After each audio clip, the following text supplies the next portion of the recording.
Enquanto ela assinava o divórcio, o ex-marido ria ao lado da amante, na frente de todo mundo, sem vergonha nenhuma. O que nenhum dos dois percebeu foi o homem sentado no canto da sala, que havia procurado aquela mulher por 25 anos, que viu tudo e que o maior erro da vida do ex-marido não havia sido a traição. Havia sido rir naquele cartório sem saber quem estava assistindo. Antes de continuar, já deixa o like e comenta. Você conseguiria ficar em silêncio? Maia Carvalho tinha 28 anos, cresceu entre abrigos e casas temporárias depois que a mãe morreu quando ela tinha 3 anos. Sem pai registrado, sem parentes, sem rede de apoio. O que ela tinha era uma cabeça que não parava. Aos 16 anos, numa biblioteca municipal que frequentava para fugir do barulho do abrigo, ela descobriu que entendia números de um jeito diferente. Enquanto os outros adolescentes evitavam a sessão de contabilidade como se fosse uma doença, Maia devorava aqueles livros. Resolvia exercícios de gestão financeira como passatempo. Encontrava erros em balanços fictícios dos exemplos e corrigia nas margens com caneta vermelha. Era um dom, e ela sabia disso. O que ela não sabia ainda era quanto tempo levaria até que alguém mais enxergasse o mesmo. Quando terminou o ensino médio, conseguiu um emprego de assistente administrativa numa construtora pequena do bairro. O dono, um homem de 60 anos chamado Seu Geraldo, percebeu em 3 meses que Maia organizava o caos melhor do que qualquer funcionário que havia tido em 30 anos de empresa. Ela reorganizou o arquivo morto, identificou 2 contratos com cláusulas vencidas que custavam dinheiro todo mês e propôs uma planilha de controle de obras que Seu Geraldo adotou na semana seguinte. Com 22 anos, Maia já sabia exatamente o que queria ser. O que ela não sabia era que o próximo homem que entrasse pela porta ia custar 4 anos da sua vida. Rafael Monteiro chegou à construtora como cliente. Sócio de uma incorporadora jovem, cabelos bem cortados, terno que não era barato e um sorriso que parecia honesto. Ele notou Maia imediatamente. Não da maneira que ela imaginou na época. Não foi admiração, foi reconhecimento, a velocidade com que ela resolvia problemas, a clareza com que se comunicava, a competência que transbordava de uma mulher que claramente não havia tido nada fácil. Rafael era o tipo de homem que enxergava talento alheio e pensava primeiro em como poderia aproveitá-lo. O namoro veio rápido. Jantares no começo, depois fins de semana, depois uma rotina que se instalou antes que ela percebesse o padrão. Rafael era atencioso quando queria ser e distante quando não precisava mais ser atencioso. E Maia, que havia passado a vida inteira sem família, sem ninguém que a escolhesse de verdade, interpretou cada ato de presença como amor e cada ausência como circunstância. O pedido de casamento chegou antes que ela organizasse os próprios pensamentos sobre o que sentia. Ela disse sim. O casamento começou com um detalhe pequeno, que ela só entenderia muito depois. Na semana seguinte ao casamento civil, Rafael sugeriu que ela saísse da construtora. O argumento soava razoável. A empresa dele estava crescendo. Ela poderia ajudar internamente. Seria uma parceria de verdade. Maia pediu demissão de Seu Geraldo numa tarde de quinta-feira. O velho ficou quieto por um momento, olhou para ela com uma expressão que ela não soube classificar na hora e disse apenas: "Você é muito boa no que faz. Espero que o lugar onde você vai reconheça isso." Na incorporadora de Rafael, o que aconteceu foi diferente do combinado. Não havia cargo formalizado. Não havia contrato, não havia salário, não havia reunião em que ela fosse apresentada como alguém com papel real. Maia ficava nos bastidores, consultando quando Rafael precisava, invisível quando não precisava. E os momentos em que ela trazia uma análise, sugeria uma solução, apontava um risco, Rafael ouvia com paciência, usava a ideia na reunião seguinte sem citá-la e voltava com um comentário suave que ela foi aprendendo a reconhecer como a versão gentil de um empurrão para baixo. Você é inteligente, Maia, mas isso aqui é mais complexo do que parece. Sua lógica faz sentido no papel, mas o mercado não funciona assim. Deixa eu cuidar disso. Você não precisa se preocupar com essa parte. Frases pequenas, consistentes, cirúrgicas. E Maia, que havia passado a vida aprendendo a sobreviver em silêncio, foi encolhendo. Não porque acreditava, mas porque estava cansada de brigar numa guerra que só ela sabia que estava acontecendo. O que Rafael não sabia era que ela havia se matriculado num curso de graduação em administração no 2º ano do casamento. À noite, quando ele dormia ou saía para os jantares de negócio que não a incluíam, Maia estudava na mesa da cozinha com o brilho do notebook no mínimo. Tirou as melhores notas da turma nos 2 primeiros semestres. Um professor comentou numa aula que ela tinha raciocínio acima da média. Ela anotou, fechou o caderno e guardou tudo isso dentro de si com uma precisão que, anos depois, ela reconheceria como instinto de sobrevivência puro. Alguma parte dela já sabia que, quando a casa caísse, precisaria ter construído algo por conta própria. A casa começou a cair numa tarde de terça-feira, quando ela abriu o notebook de Rafael para procurar um contrato antigo. O histórico de conversas estava aberto. Isabela, 32 anos, executiva de uma empresa parceira, fotos de restaurantes caros e viagens que Maia reconhecia como as mesmas viagens de negócios que Rafael fazia sozinho. A conversa mais recente era de 3 dias antes. As mensagens não deixavam dúvida. Maia fechou o notebook devagar, foi ao banheiro, abriu a torneira, lavou o rosto. Olhou para o próprio reflexo por alguns segundos. Depois voltou para a sala, sentou no sofá e ficou em silêncio por um longo tempo. Não de choque, mas de organização. Era como se uma parte dela já soubesse e estivesse esperando a confirmação. Ela passou os 2 dias seguintes agindo normalmente. Sorriu no jantar, respondeu mensagens, dormiu do lado dele e, enquanto fazia isso, organizava mentalmente cada peça do que viria a seguir.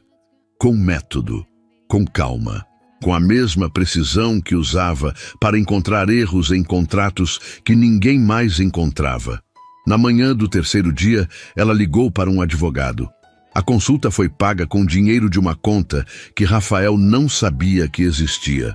Aberta discretamente no 2º ano do casamento, alimentada com pequenos valores ao longo de meses com a mesma disciplina com que ela estudava à noite. Dinheiro guardado sem motivo declarado, como quem guarda um casaco de inverno num verão que parece que nunca vai acabar. O advogado ouviu tudo, tomou notas e disse que o processo seria simples. Não havia muito a dividir. Rafael havia se certificado disso ao longo de 4 anos, mantendo o patrimônio todo em nome da empresa, não do casal. O que havia a dividir era pouco. O advogado disse que a audiência de divórcio poderia ser feita em cartório, sem processo judicial, e que daria para resolver em algumas semanas. Maia agradeceu, guardou os documentos na bolsa e saiu para o trabalho que ela havia criado para si mesma. Porque enquanto Rafael a mantinha invisível, ela havia construído 3 clientes próprios de consultoria que pagavam por análises financeiras que ela entregava por e-mail, às noites e nos fins de semana, sem nome de empresa, sem cartão de visita, sem nada além de uma conta bancária e uma reputação que crescia em silêncio.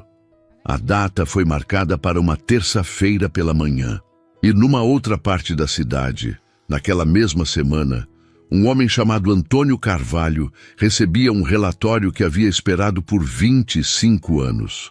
Mas isso era o começo de uma história que Maia ainda não sabia que existia. Antônio Carvalho tinha 57 anos e o tipo de postura que vem de décadas, acostumado a ser a pessoa mais importante na sala. fundador do Grupo Carvalho, 4 bilhões em construção civil e infraestrutura. Mas naquela tarde, sozinho no escritório com um relatório de 3 páginas na mão, parecia apenas um homem velho segurando uma foto. A foto mostrava uma mulher jovem saindo de um supermercado, cabelos escuros presos, expressão concentrada, passos firmes. O relatório dizia o resto. Maia Carvalho, 28 anos, filha de Lúcia Carvalho, falecida há 25 anos. Processo de divórcio em andamento. Assinatura marcada para a terça-feira seguinte. 25 anos de detetive particular, advogados e becos sem saída. Havia desaparecido quando Lúcia ficou grávida. Com covardia, não com raiva, o que era pior. Quando tentou voltar atrás, ela havia morrido. E Maia havia sumido no sistema de tutela sem rastro fácil. E agora ali estava ela, saindo de um supermercado com uma sacola, sem saber que o pai que nunca conheceu estava segurando a prova de que ela existia.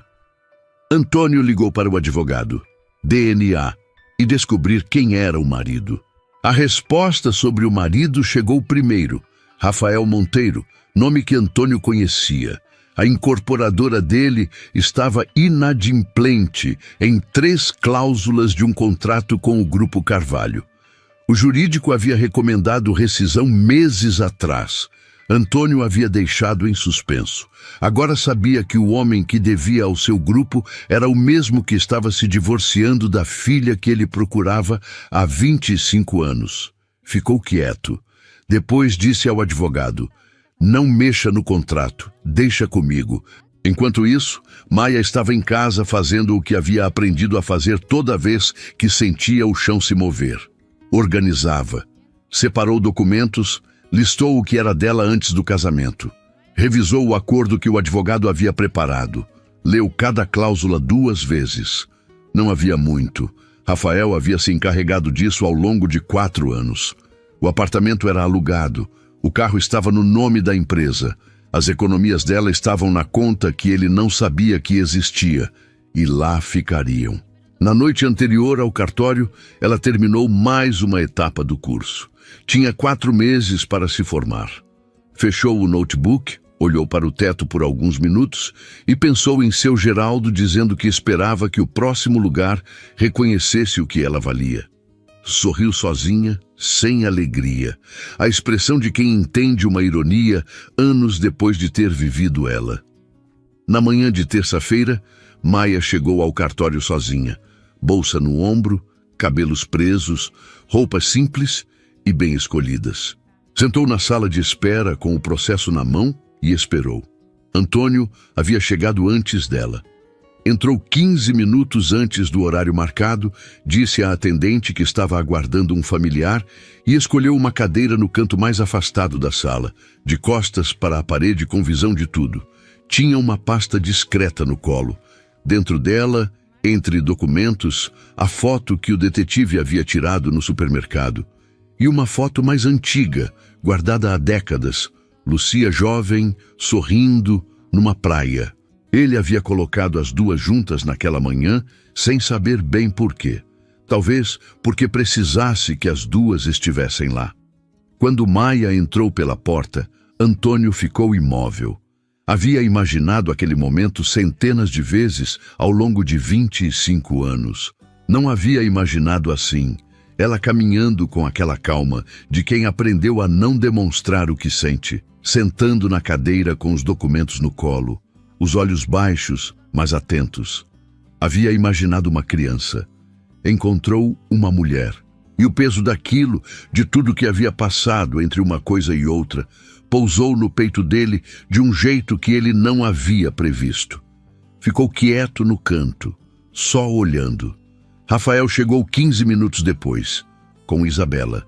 Ela usava uma aliança que claramente não era do casamento deles, comprada para aquele dia, usada como declaração. Os 2 sentaram juntos na sala de espera, como se fossem um casal resolvendo uma burocracia menor. Rafael nem olhou para Maia quando entrou. Isabela olhou, e foi pior do que se não tivesse olhado. Os comentários começaram baixos. Isabela disse algo sobre o jeito que Maia estava vestida e riu com a boca fechada. Rafael respondeu com uma frase que a atendente do cartório ouviu e desviou o olhar. Ela sempre foi assim, nunca soube se apresentar. No canto da sala, Antônio ouviu cada palavra. Olhou para Rafael por um segundo, com a expressão fechada e contida de quem está arquivando uma informação importante. Depois voltou os olhos para Maia. Ela estava com os olhos no documento, a respiração regular, as mãos quietas no colo. A mandíbula levemente contraída era o único sinal de que havia ouvido tudo. Antônio reconheceu aquilo. A disciplina de quem aprendeu que reagir em voz alta não resolve nada. Havia algo de Lucia naquele gesto. E havia algo que era só dela. Quando chamaram, ela assinou cada página com letra clara e firme, sem pressa, sem hesitação. A atendente empurrou os documentos na sua direção e Maia agradeceu com uma voz serena que custou mais do que qualquer coisa naquele dia. Rafael não disse nada. Isabela examinou as unhas. Antônio ficou sentado no canto enquanto Maia saía. Esperou mais alguns segundos. Depois levantou, segurou a pasta com os 2 documentos dentro, a foto do supermercado e a foto de Lúcia, e foi atrás dela. Na calçada, o sol batia forte. Maia havia parado, olhos fechados por um segundo, respirando. Antônio se aproximou devagar, parou a 2 metros e disse: Maia, meu nome é Antônio Carvalho. Eu acredito que conheci sua mãe. Ela ficou imóvel. O sobrenome era o dela, herdado de Lucia, que o havia registrado sem explicar nunca a origem. Maia olhou para aquele homem por um longo momento, procurando no rosto algo que dissesse se devia confiar. Não encontrou resposta, mas também não encontrou mentira. Disse apenas: eu preciso ir embora agora. Antônio respondeu sem insistir: eu sei, mas eu precisava que você soubesse que eu existo. Entregou um cartão com apenas um número e deixou ela ir. Ficou parado na calçada, a pasta ainda na mão, a foto de Lucia ainda dentro. Havia esperado 25 anos para ver a filha pela primeira vez. Havia encontrado uma mulher que assinava documentos com a mão firme enquanto o ex-marido ria, que segurava o queixo quando queria gritar, que saía de cabeça erguida de um lugar que havia sido construído para diminuí-la. Antônio olhou para a calçada onde ela havia estado. Depois, olhou para o cartão que ainda tinha uma cópia no bolso. O mesmo número, o mesmo nome. Agora era esperar de novo. Mas dessa vez, a espera tinha endereço. O primeiro dia, Maia não tocou no cartão. Trabalhou normalmente, desviou o olhar cada vez que passava perto dele na mesa. No fim do dia, cedeu. Pesquisou o nome no celular e o que encontrou foi suficiente para tirar o sono. O grupo era real, a empresa era real, e havia uma nota antiga mencionando que o fundador procurava uma filha desaparecida no sistema de tutela décadas atrás. Só uma linha, mas era suficiente. No segundo dia, às 4 da tarde, ela ligou. Disse que topava uma conversa, lugar público, ela escolheria, ele não traria ninguém. Antônio disse apenas: como você quiser. Sem negociação, sem condição. Era a resposta certa. Maia havia aprendido a diferença entre quem cede para manipular e quem cede porque respeita. O café era neutro, a 3 quarteirões do metrô. Ela chegou antes e escolheu mesa com saída fácil. Detalhe que Antônio notou quando entrou e não mencionou. Ele começou a falar sem que ela precisasse perguntar. O relacionamento com Lucia. A covardia de ter desaparecido quando ela ficou grávida. A tentativa de voltar 2 anos depois. Tarde demais. Os 25 anos de detetive e advogados que levavam a becos. A foto do supermercado que havia chegado dias antes. Não tentou se fazer de vítima. Apresentou os fatos com a clareza de quem parou de tentar embelezá-los. Quando terminou, Maia ficou olhando para a xícara. Se o exame confirmar, o que você quer? Nada que você não queira me dar. Ela foi embora sem abraçá-lo, sem sorrir. Só quando chegou em casa, com a porta fechada, sentou no chão encostada na cama e ficou assim por 1 hora, deixando o peso daquilo ocupar o espaço que precisava. O exame levaria 10 dias. Maia trabalhou, estudou, entregou relatórios. Cruzou com Rafael por acidente num posto de gasolina. Ele estava com Isabela. Os dois não a viram. Ela ficou no carro com o motor ligado até eles saírem. Não sentiu raiva. Sentiu que a conta à frente era maior do que a conta atrás. O resultado chegou numa sexta-feira. Positivo. Compatibilidade paterna confirmada. Maia fechou o e-mail, respondeu uma mensagem de cliente e só depois releu. Ligou para o advogado de Antônio naquela tarde. Pode agendar para segunda-feira. O segundo encontro foi mais direto. Antônio trouxe fotos de Lucia que Maia nunca havia visto. Maia parou numa. Lucia jovem, sorrindo numa praia desconhecida. Fechou a pasta e empurrou de volta. Eu preciso de tempo. Eu tenho tempo. Os domingos começaram desconfortáveis. Os dois descobriram cedo que falar de negócios era mais fácil do que falar de sentimentos e adotaram esse território sem precisar combinar. Num desses domingos, Antônio mencionou uma carteira de contratos problemáticos no jurídico. Maia fez 3 perguntas que fizeram ele pausar. Onde você aprendeu a pensar assim? Na biblioteca do abrigo. E numa cozinha de madrugada, quando achavam que eu estava dormindo. Antônio ficou quieto. Depois perguntou com uma seriedade que ela levou a sério. O que você quer fazer com tudo isso que você sabe? Era a primeira vez que alguém com poder real perguntava o que ela queria. Maia olhou para ele e, pela primeira vez em muito tempo, não teve resposta imediata.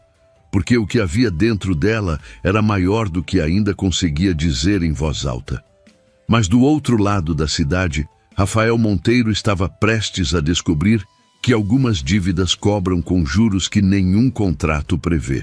A proposta de Antônio foi direta. Maia entraria no Grupo Carvalho como observadora por 4 meses. Sem cargo fixo, sem título formal, sem salário ainda.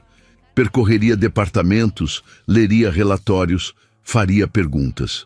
No fim desse período, os dois conversariam sobre o que ela havia encontrado e o que ela queria fazer com isso. Maia pediu uma noite para pensar. Pensou por 40 minutos e ligou de volta dizendo que sim. O primeiro dia no Grupo Carvalho foi um exercício de medir quanto espaço uma pessoa ocupa quando ninguém espera nada dela. Maia chegou pontual. Foi apresentada pela assistente de Antônio como consultora em observação. Uma descrição vaga o suficiente para não gerar expectativa, e começou pelo departamento financeiro.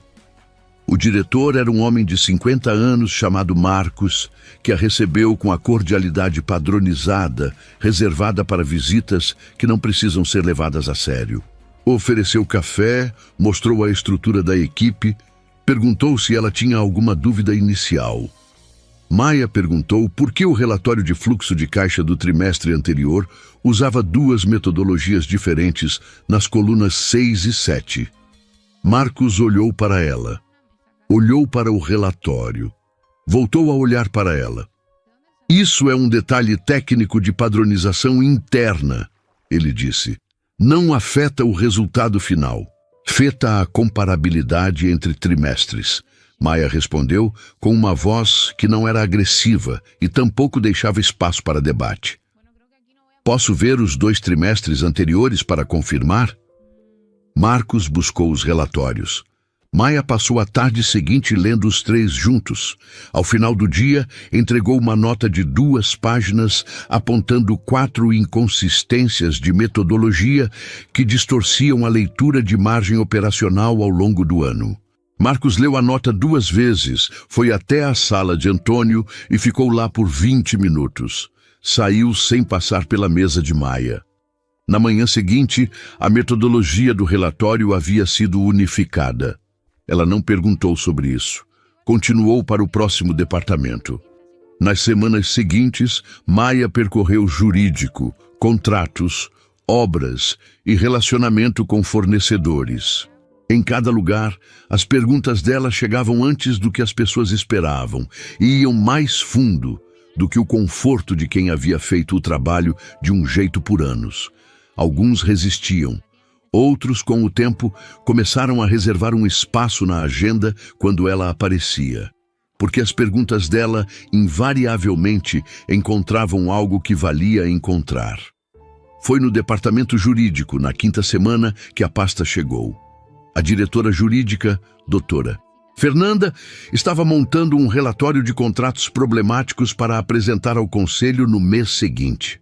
Havia uma carteira de 12 contratos em situação irregular, atrasos, inadimplências, cláusulas violadas. Fernanda entregou a pasta para Maia como exercício prático. Lê isso e me diz o que você encontra. Quero uma segunda opinião antes de fechar o relatório. Maia levou a pasta para uma sala vazia. Abriu o café que havia trazido e começou pelo primeiro contrato. Segundo, terceiro, quinto, oitavo. No nono contrato, ela parou. O nome no cabeçalho era Incorporadora Monteiro, Rafael Monteiro, sócio fundador. Ela ficou imóvel por alguns segundos. Respirou devagar. Depois continuou lendo. Com a mesma velocidade, a mesma atenção, os mesmos olhos que usava para qualquer outro documento. O que o jurídico havia identificado eram 3 violações técnicas de cláusulas de entrega e relatório de obra. Graves o suficiente para rescisão. Documentadas. Antônio havia optado por não acionar ainda por razões que ela agora entendia melhor do que antes. Mas enquanto lia, Maia notou algo que o relatório jurídico não havia capturado. Havia um padrão nas notas fiscais de subcontratação, valores fracionados em pequenos montantes, distribuídos ao longo de 18 meses, sempre abaixo do limite que acionava a revisão automática. Individualmente, cada nota passava despercebida. Juntas, contavam uma história diferente. Maia abriu a calculadora, somou os valores, cruzou com os contratos de obra correspondentes e encontrou uma diferença que não havia explicação legítima para existir. Superfaturamento. Construído para ser invisível nas revisões de rotina. Ela trabalhou por 3 horas seguidas sem levantar. Numerou cada evidência, calculou o valor total. Montou uma linha do tempo mostrando o padrão mês a mês. Quando terminou, tinha um dossiê de 11 páginas, mais completo, mais detalhado e mais incriminador do que qualquer coisa que o departamento jurídico havia produzido nos meses anteriores. Entregou para a doutora Fernanda na manhã seguinte, sem comentário adicional. Só o documento numerado com um índice na primeira página. Fernanda leu em silêncio. Virou a última página. Fechou o dossiê e olhou para Maia por um longo momento antes de dizer: "Onde você aprendeu a fazer isso?" "Sozinha", Maia respondeu. Fernanda levou o dossiê para Antônio naquela mesma tarde. Antônio leu com calma, chegando à última página sem pressa. Ficou quieto por um momento, o tipo de silêncio de quem está organizando o que sente e o que vai fazer nessa ordem. Depois olhou para Fernanda e disse: "Marca uma reunião com a Incorporadora Monteiro para a semana que vem. Eu vou pessoalmente." Fernanda pausou. "O senhor vai pessoalmente?" "Eu vou." Do outro lado da cidade, Rafael Monteiro não sabia de nada disso ainda. Estava ocupado demais, tentando segurar o que restava da incorporadora. O projeto do litoral acumulava atrasos que ele tentava esconder dos sócios com relatórios maquiados. Mas os números reais vazavam em reuniões, em obras que paravam no meio, em fornecedores que começavam a exigir pagamento à vista depois de uma promessa quebrada a mais. 2 sócios pediram saída no mesmo mês. O crédito no mercado secou quando um banco negou a renovação de uma linha de financiamento que era a espinha dorsal do projeto. Rafael acordou numa segunda-feira de manhã e percebeu com a clareza brutal que só chega quando não há mais como fingir, que não tinha mais empresa para salvar. Foi exatamente nessa manhã que o telefone tocou. Era o escritório jurídico do Grupo Carvalho, comunicando formalmente que irregularidades contratuais haviam sido identificadas e que havia interesse em discutir uma solução antes de qualquer medida oficial. Rafael ouviu a palavra solução e se agarrou a ela como a única coisa sólida num quarto que estava afundando. Disse que estaria disponível para a reunião quando fosse necessário. Agradeceu. Desligou o telefone e ficou parado no meio da sala por um longo tempo. Ele não sabia ainda quem havia montado o dossiê. Não sabia quem havia encontrado o superfaturamento que ele havia distribuído em 18 meses de notas para ninguém ver. Não sabia que a mulher que havia deixado sair de um cartório sozinha, enquanto ria, era a mesma que havia numerado cada evidência contra ele com a precisão de quem passou anos aprendendo a organizar o caos em silêncio. Mas ia descobrir, em 3 dias. Rafael passou os 3 dias seguintes preparando uma apresentação. Não porque acreditava que ia resolver, acreditava cada vez menos nisso, mas porque era o único movimento que ainda sabia fazer. Montou slides com projeções revisadas, justificativas para os atrasos, um cronograma novo que ele mesmo sabia que era otimista demais. Trabalhou até tarde nos 2 primeiros dias, dormiu mal no terceiro e chegou ao Grupo Carvalho numa manhã de quinta-feira com a pasta embaixo do braço e a expressão de quem já perdeu, mas ainda não assinou a derrota. A recepcionista o encaminhou para uma sala de reunião no 12º andar. Mesa longa, cadeiras de couro, uma janela que mostrava a cidade lá embaixo. Rafael chegou antes do horário e ficou em pé perto da janela, organizando mentalmente o que diria primeiro. Havia ensaiado uma abertura que reconhecia os atrasos, mas reposicionava o projeto como recuperável. Havia preparado argumentos para cada objeção que imaginava que o jurídico levantaria. O que ele não havia preparado era para ver Antônio Carvalho entrar pela porta. Não um representante, não um diretor jurídico, o fundador em pessoa, com uma pasta fina debaixo do braço e 2 advogados 2 passos atrás que ficaram de pé perto da parede quando ele sentou. Rafael ajustou a postura, abriu a boca para iniciar a abertura ensaiada. Antônio abriu a pasta antes que ele terminasse a primeira frase. "Vou poupar o seu tempo", disse Antônio com uma voz que não precisava ser alta para ocupar a sala inteira. "Temos 3 violações técnicas documentadas no contrato de subempreitada. Isso você já sabe. Mas temos também um padrão de superfaturamento em notas de subcontratação distribuído ao longo de 18 meses, valores fracionados para escapar da revisão automática. O total está na última página." Rafael olhou para a pasta que Antônio havia empurrado na sua direção. 11 páginas, numeradas, com índice. Ele virou para a última e viu o número. Ficou olhando para ele por um segundo mais longo do que deveria. "Temos 2 possibilidades", Antônio continuou. "A primeira é o encaminhamento imediato ao jurídico externo, com rescisão, multa contratual integral e exposição de tudo que está documentado aqui. A segunda é uma reestruturação. A incorporadora segue operando sob supervisão direta de uma gestora designada pelo Grupo Carvalho, com metas, prazos e prestação de contas semanais, até o contrato ser integralmente honrado." Rafael olhou para os advogados encostados na parede. Eles não devolveram o olhar. "Quem seria a gestora?" ele perguntou. "Maia Carvalho." Rafael ficou imóvel por um segundo. Depois disse: "Isso não é possível." Antônio não respondeu. Ficou com os olhos no dossiê, como se a frase não tivesse sido dita. "Há um conflito de interesse evidente", Rafael continuou, a voz saindo mais alta do que pretendia. "Ela é minha ex-mulher. Qualquer decisão que ela tome vai ser pessoal. Isso não é profissional, não é justo e com certeza não é..." Rafael. A palavra foi dita com calma. Só o nome, mas o tom fechou a sala. Antônio abriu o dossiê na página 3 e girou na direção de Rafael. O superfaturamento nas notas de subcontratação. As 3 cláusulas violadas. A linha do tempo de 18 meses, construída para escapar de revisão automática. Pausa. Esse relatório foi feito por ela. Rafael olhou para a página.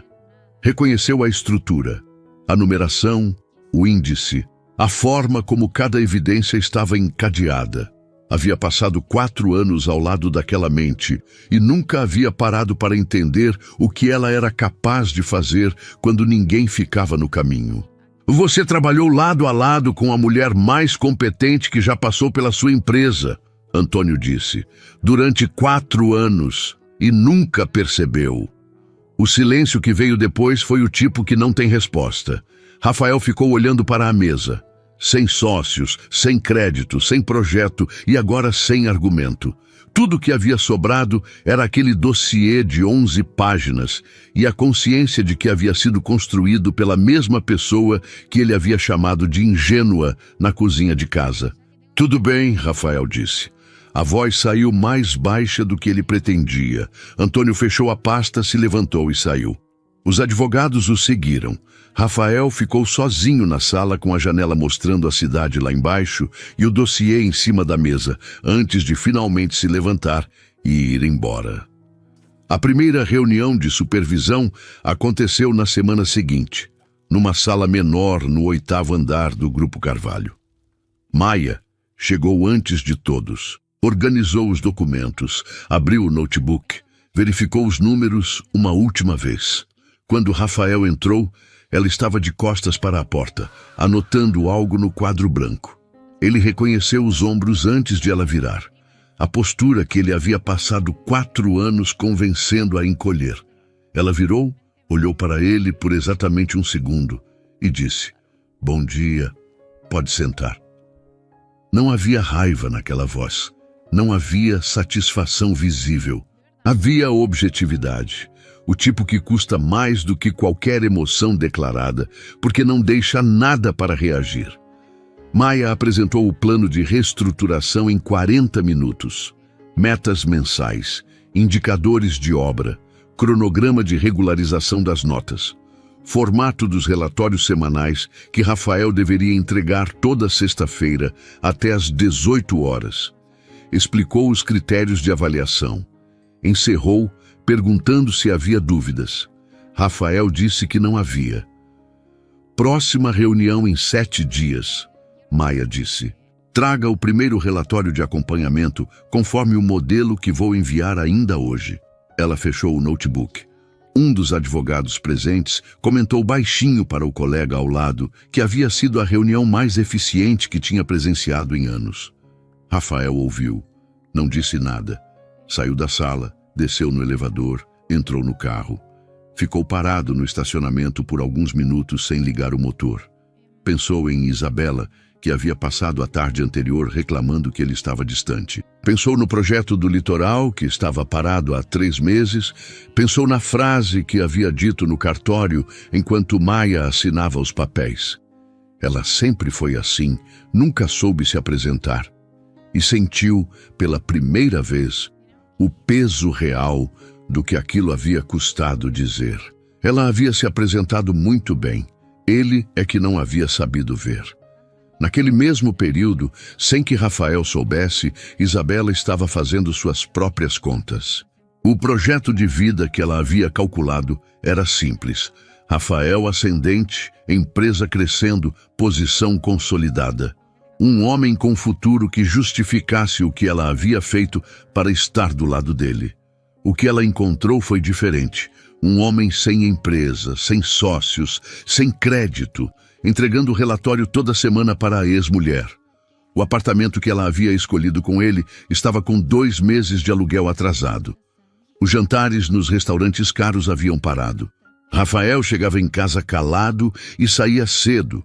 E quando ela tentava conversar sobre o futuro, ele mudava de assunto com uma paciência que era, na verdade, ausência. Isabela era muita coisa, mas não era tola. Sabia reconhecer um naufrágio. Numa tarde de sábado, quando Rafael havia saído para uma reunião, ela começou a separar as próprias coisas. Devagar, sem drama, com a mesma objetividade que usava para qualquer decisão que havia tomado na vida. Ligou para a irmã em outra cidade. Perguntou se o quarto ainda estava disponível. A irmã disse que sim. Rafael chegou em casa naquela noite e encontrou metade do guarda-roupa vazio. Não houve briga. Houve uma conversa curta, num tom que era mais encerramento do que conflito. Isabela disse que ia embora. Rafael perguntou pela filha. Ela disse que levariam 2 semanas para acertar o acordo de guarda, que ele teria visitas quinzenais, que não havia necessidade de processo. Rafael disse tudo bem. Ficou sozinho na sala depois que ela saiu, olhando para o guarda-roupa aberto, e teve a sensação estranha, clara e incômoda, de que havia chegado ao lugar exato que havia merecido, pelo caminho exato que havia escolhido. Na sexta-feira seguinte, enviou o relatório para Maia até às 18 horas, sem atraso, sem desculpa, sem nenhuma mensagem além do documento. Ela respondeu com uma linha. Recebido. Revisão até terça. E assim começou o período mais longo da vida de Rafael Monteiro. Semana após semana. Relatório após relatório, meta após meta. Sem fim à vista ainda. Mas com uma certeza que ele carregava em silêncio toda vez que abria o computador para mandar o arquivo.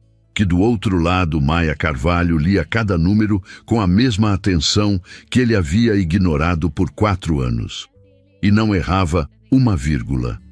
O segundo relatório chegou na sexta seguinte. O terceiro, na semana depois. E assim foi. Na terceira semana, Maia devolveu o relatório com 8 perguntas, não críticas, não acusações. Por que o custo de mão de obra da etapa 3 subiu 14% se o escopo não mudou? A linha de crédito operacional ainda está ativa? 8 perguntas. Prazo para terça. Rafael passou o fim de semana procurando documentos que havia arquivado mal. E-mails de meses atrás, notas que ninguém havia organizado porque ninguém imaginava que alguém fosse perguntar. Não havia como diminuí-la. Era o que machucava. Se ela fosse dura, ele poderia chamar de perseguição. Se fosse fria demais, poderia chamar de pessoal. Mas Maia era apenas precisa. E a precisão dela era irrefutável. Rafael não tinha como reagir sem se deparar com a evidência de que ela era simplesmente melhor do que ele havia querido acreditar quando a chamava de ingênua na cozinha de casa. Naquela mesma semana, foi ao banco tentar renovar uma linha de crédito que havia usado por 3 anos. O gerente saiu por 10 minutos e voltou com a expressão de quem vai dizer não com educação. A linha não seria renovada. O histórico de inadimplência com o Grupo Carvalho havia sido registrado no sistema. Rafael saiu do banco sem saber para onde ir. Tinha reunião com Maia na manhã seguinte, relatório na sexta, visita à filha no fim de semana. O único compromisso da agenda que não precisava justificar para ninguém. Entrou no carro. Pensou em ligar para alguém. Não havia ninguém óbvio para ligar. Enquanto Rafael afundava, Maia construía. Os diretores do Grupo Carvalho haviam parado de tentar classificar o que ela era, com uma exceção. Cláudio, diretor de contratos há 11 anos, era o tipo que confundia tempo de casa com autoridade. Quando Maia identificou uma sobreposição de contratos em 2 subsidiárias, problema que ele havia deixado passar por 2 anos, Cláudio decidiu que era o suficiente. Na próxima reunião de conselho, pediu a palavra antes da pauta. Disse, com a cordialidade de quem prepara um golpe, que era preciso discutir o papel da consultora em observação. As aspas eram audíveis, que circulava pelos departamentos, gerando ruído, sem cargo formal e sem histórico comprovado. 2 conselheiros olharam para Antônio. Antônio não disse nada ainda. Maia estava sentada ao longo da parede, sem assento na mesa. Ouviu tudo sem mudar a expressão. Quando Cláudio terminou, pediu a palavra. O problema que identifiquei representa uma exposição contratual de 4,2 milhões de reais em cláusulas de exclusividade violadas simultaneamente. Tenho o levantamento aqui, se alguém quiser ver. Abriu a pasta. Empurrou na direção de Cláudio. Ele olhou para ela. Não abriu. Antônio pegou a pasta, folheou 30 segundos e disse: Obrigado, Maia. Olhou para Cláudio com uma expressão que encerrou o assunto. A reunião seguiu.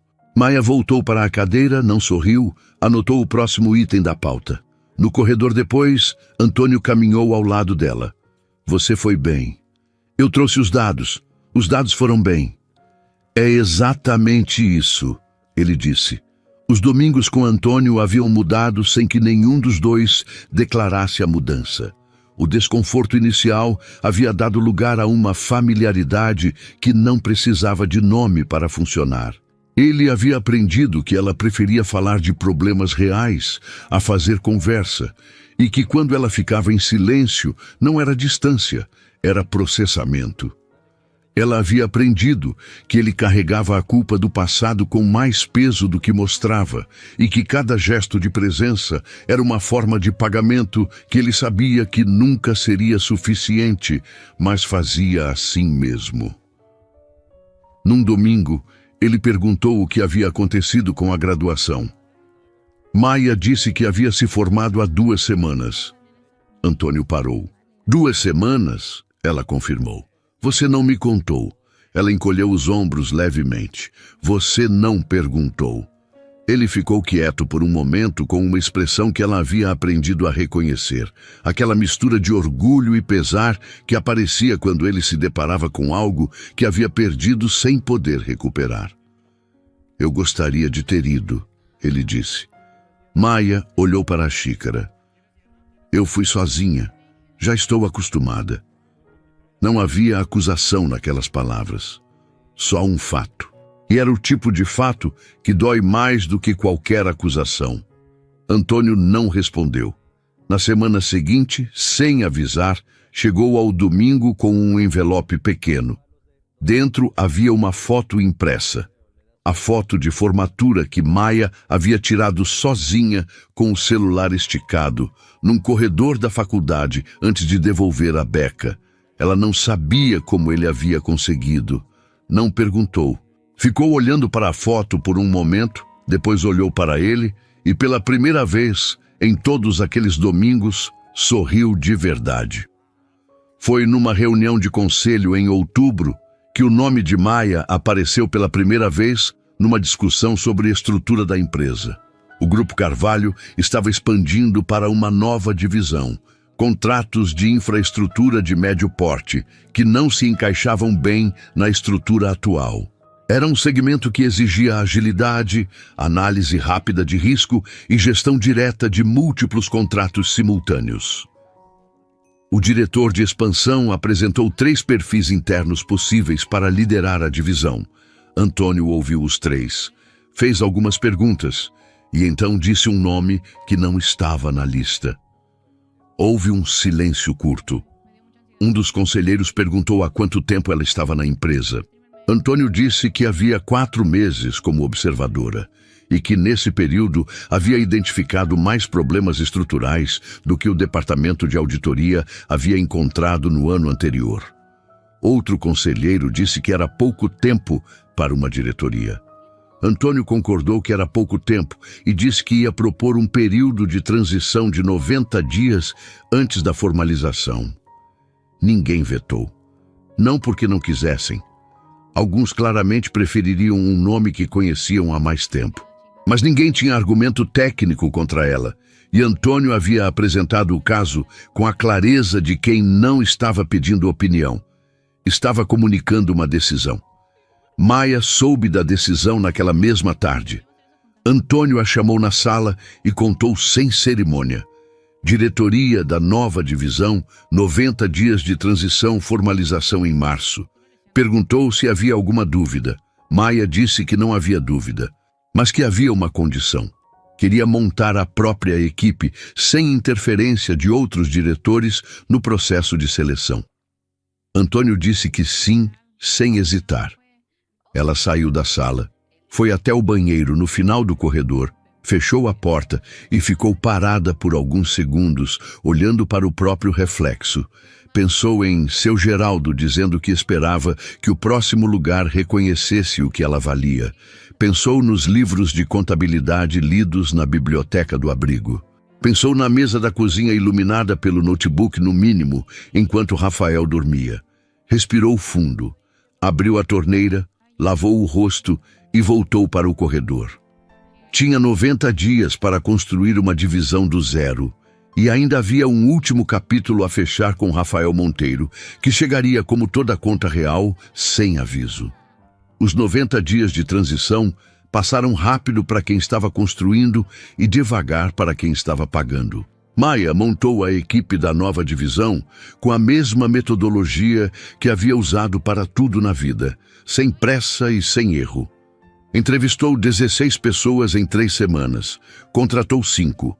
Uma delas era Patrícia, a coordenadora de obras que havia ficado na incorporadora de Rafael até o fim e que aceitou a proposta de Maia numa tarde de sexta-feira com uma expressão de alívio que não precisou de palavras.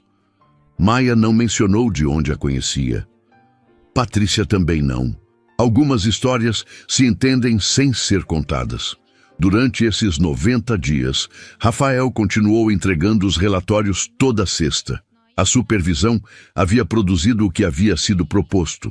O contrato estava sendo honrado. As metas eram cumpridas dentro do prazo. O superfaturamento havia sido formalmente reconhecido. E o valor estava sendo devolvido em parcelas mensais descontadas dos repasses. Do ponto de vista contratual, tudo caminhava. Do ponto de vista humano, Rafael Monteiro havia encolhido de um jeito que nenhum contrato documenta. Não havia mais empresa para salvar. Havia um contrato para honrar, um acordo de guarda para cumprir e uma conta bancária que era suficiente para viver, mas não para ser quem ele havia imaginado que seria. Isabela estava em outra cidade. Os sócios que haviam saído seguiram em frente. Os fornecedores que haviam sido deixados sem pagamento sabiam o nome dele. Rafael havia passado anos construindo uma reputação de homem que subia, e em menos de 2 anos havia construído outra, de homem que havia caído e puxado outro junto. Numa das últimas reuniões de supervisão em fevereiro, ele chegou com o relatório final do ciclo. Maia o recebeu, leu em silêncio, verificou os números contra a planilha de metas e disse que estava tudo em ordem. Rafael olhou para ela por um segundo. O primeiro olhar direto que havia arriscado em meses, e disse: "Você fez um bom trabalho." Maia olhou de volta. Sem ironia, sem triunfo, sem nenhum gesto que revelasse o que estava sentindo por dentro. Disse apenas: "Obrigada." E voltou para os documentos. Não havia nada mais a dizer. E o silêncio que veio depois foi diferente de todos os silêncios anteriores. Não era tensão, não era desconforto, era encerramento. O primeiro dia de março chegou com sol. Maia entrou no Grupo Carvalho às 8 da manhã, como todos os dias. A diferença era que naquele dia havia uma placa nova na porta da sala no 9º andar, diretoria de expansão e novos contratos. E que quando ela abriu a porta, a equipe que havia montado estava lá, esperando. A cerimônia de formalização foi interna, simples, sem discurso longo. Antônio apresentou Maia ao conselho com 3 frases. Quem ela era, o que havia feito nos meses anteriores, o que a divisão representava para o grupo. Sem exagero, sem história dramática, sem nenhuma menção ao passado que os dois carregavam. Só os fatos profissionais, apresentados com a objetividade que Maia havia aprendido a reconhecer como a maior forma de respeito que ele sabia demonstrar. Quando chegou sua vez de falar, Maia ficou de pé na cabeceira da mesa e disse o que tinha a dizer em 6 minutos. Metas do primeiro trimestre, estrutura da equipe, Critérios de avaliação dos novos contratos. Encerrou agradecendo a equipe pelo trabalho nos 90 dias de transição. Sem emoção performática, sem frase de efeito, sem nenhuma referência ao quanto aquele momento havia custado chegar. Quem estava na sala e conhecia a história não precisava que ela dissesse. Quem não conhecia aprenderia pelos resultados. Depois do evento, Antônio esperou que todos saíssem e ficou parado perto da janela com as mãos nos bolsos, a postura de quem tem algo a dizer e está escolhendo as palavras com cuidado. Maia começou a guardar os documentos da pasta. Ele disse: "Eu queria ter estado lá desde o começo." Maia parou. Ficou olhando para a pasta por um segundo. Depois disse: "Eu sei." Não havia mágoa naquelas duas palavras. Havia só a verdade. Simples, sem enfeite, de alguém que havia processado uma perda e encontrado o jeito de seguir sem ela antes de descobrir que a perda poderia, ainda, ser parcialmente reparada. Antônio assentiu, e os dois foram jantar. O restaurante era o favorito dele. Simples no centro, com mesas de madeira e um cardápio que não mudava há 15 anos. Ele havia jantado lá sozinho inúmeras vezes ao longo de décadas, carregando a pergunta de se algum dia teria alguém para trazer. A resposta havia chegado tarde, como chegam as respostas mais importantes, e não da forma que ele havia imaginado, não com facilidade, não com gratidão imediata, não com o reencontro cinematográfico que uma parte dele havia fantasiado nos anos de busca. Havia chegado com trabalho, com domingos desconfortáveis, com uma foto de formatura recuperada por um advogado e entregue num envelope sem cerimônia.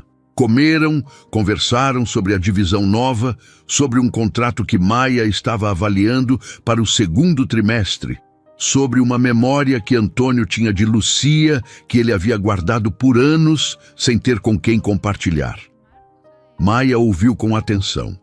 Não a atenção educada de quem espera a vez de falar, mas a atenção real de quem está guardando algo que não vai poder recuperar de outro jeito.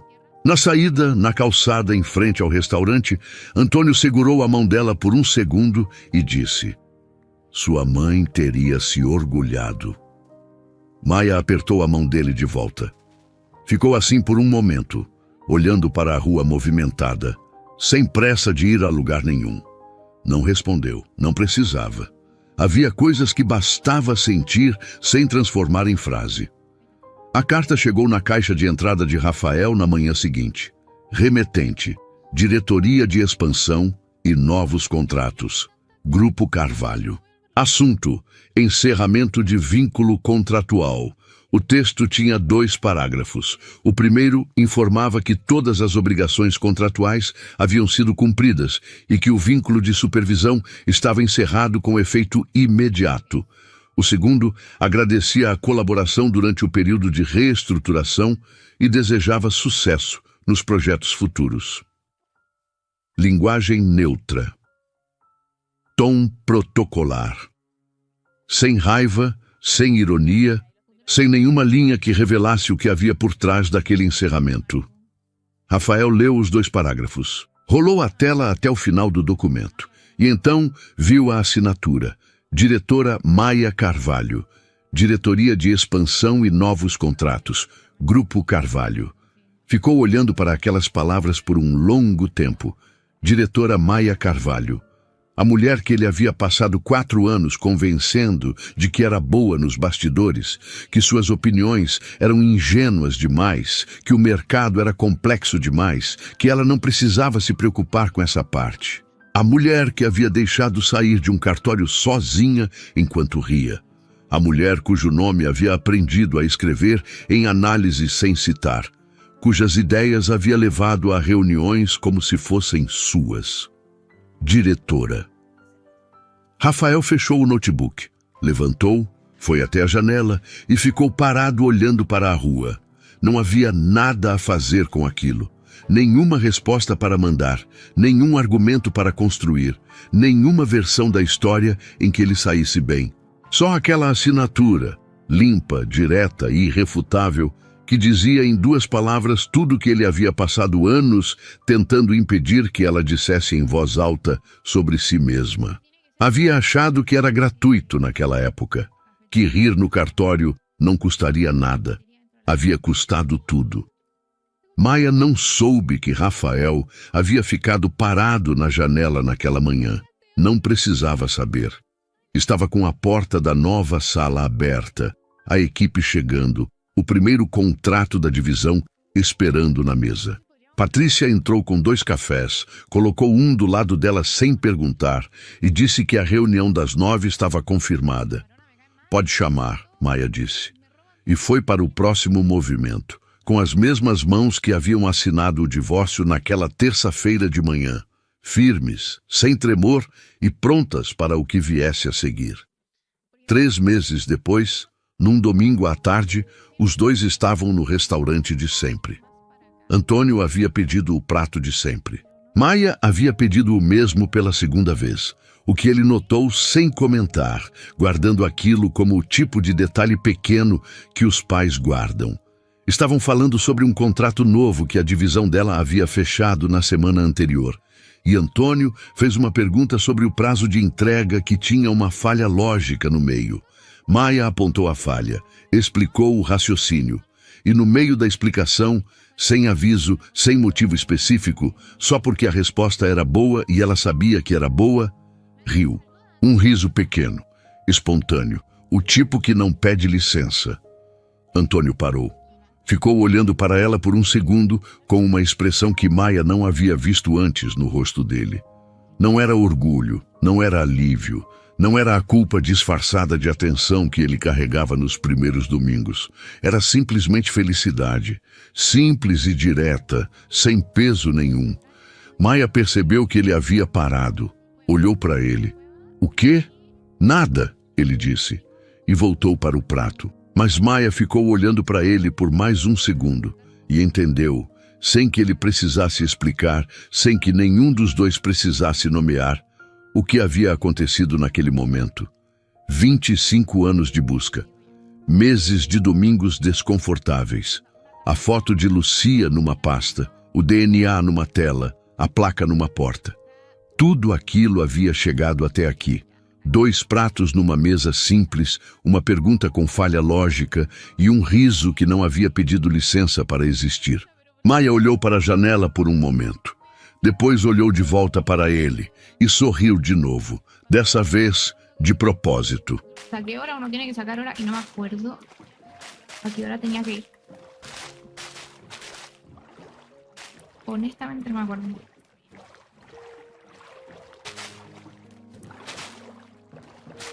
Eso lo cumplí, pero a qué costo.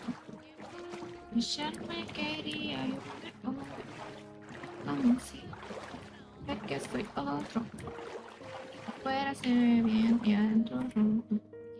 Tira el fuego, un video. No lo niego, pero no han visto ni lo feo. Yo trato de matarlo, pero estos ojos de vampiro que en el pecho ya no hay nada. Ya no siento nada. Que me miran. No quiero volver a la U. Tengo clase el martes. Tengo clase como una vez a la semana. Y aún así no quiero ir, chiquillo, qué horror. Voy a meterme aquí todos los días a jugar Minecraft. Odio a los humanos. No me convences. No, pero son los ramos que me sobraron. Entonces los tengo que dar ahí. Ahora sobre el foro.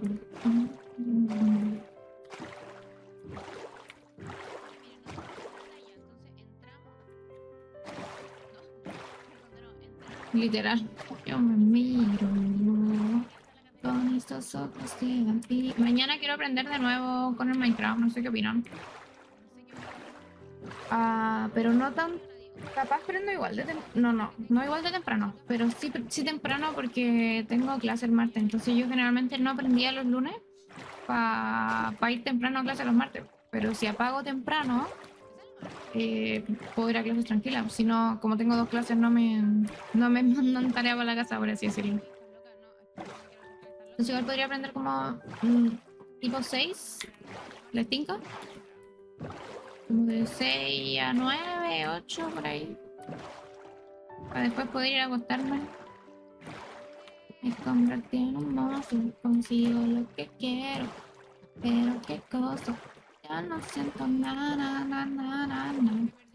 ¿Cómo domestico a esos monos? Yo sé que se pueden domesticar. Uy, es la mea casa. Yo creo que le voy a estorbar. Debería moverme nomás. Tiene la mea casa ahí. Un caballo marino.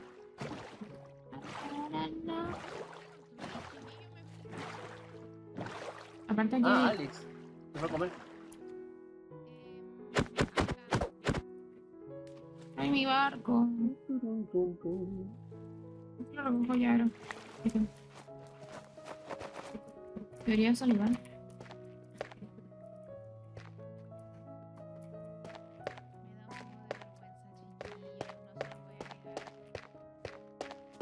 Me dio vergüenza.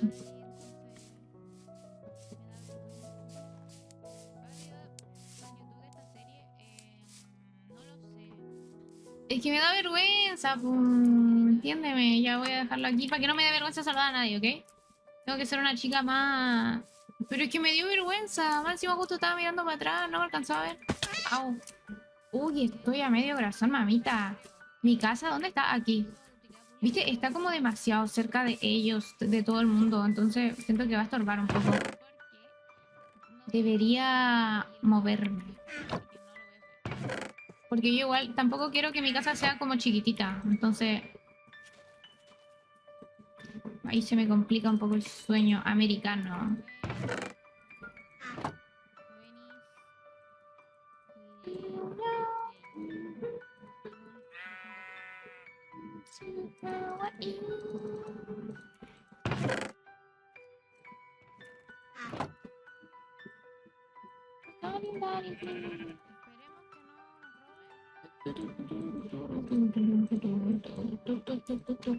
Ah, por fin una mochila. Qué horror. No, chiquillos, nosotros estamos sobrados de comida. Lo único que nos falta es... Oye, pero esta mochila va colchanesca, por no decir de otra manera. ¿Cómo la mejoro?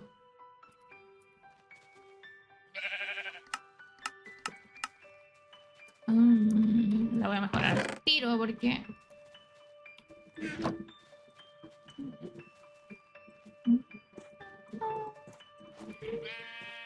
Ahí sí, pon.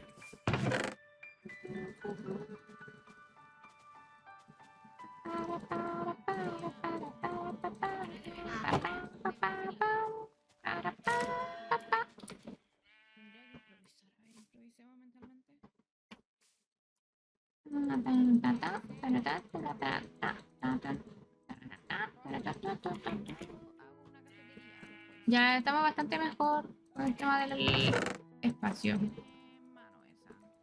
Nos llevamos estas cosas y nos vamos de aquí. Y comemos también. O bueno, ella quería pasión. Por fin, chiquillos, no puedo creerlo. Costó una banda.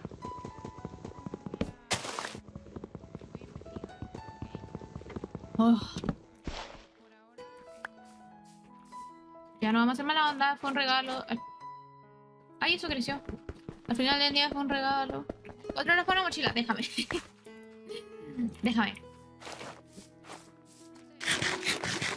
No, no, po, acabo de aparecer. No, po, no quiero, ya almorcé, no. Bueno. Ya miren, entonces una cafetería mística por aquí estaría exótica. ¿Qué opinan?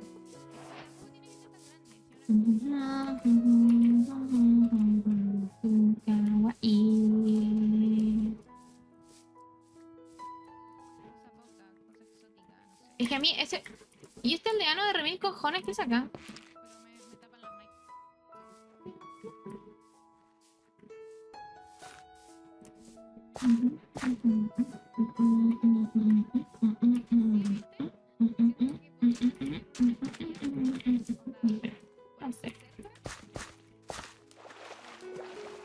Estoy analizando ambiente, viendo, porque igual me gustaría como tener mis cultivos y cosas así, entonces no quiero que sea como tan cerca de la casa de otras personas.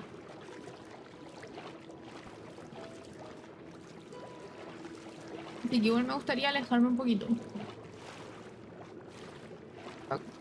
Bacán stream, copia de la... Con Ata, de nuevo medio hipo.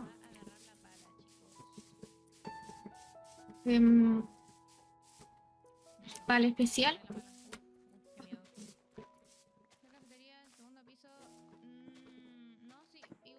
Perdón.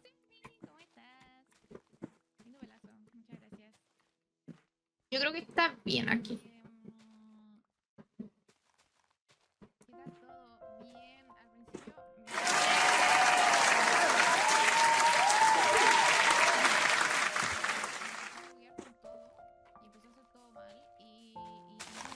Vale, especial de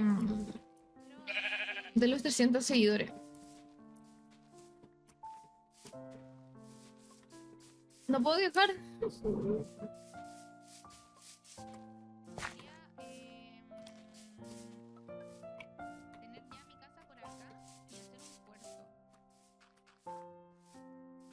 Mira, aquí está la media cueva.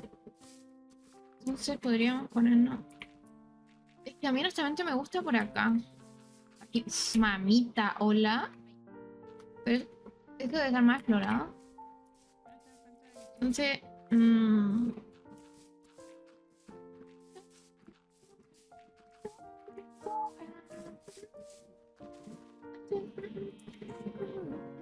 ¿Ustedes creen que esto está cerca del spawn?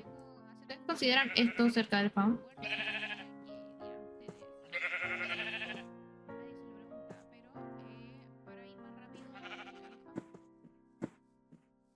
Yo creo que está bien. ¿O no? No, pero... Papá, escuché una voz. ¿Y hola? Hola. Ay, no puedo con el hijo. Oli. Buenas. Yo. Hola, vengo. ¿No te muevas? Ok. Bueno. A ver. ¡Nah! Increíble. La voy a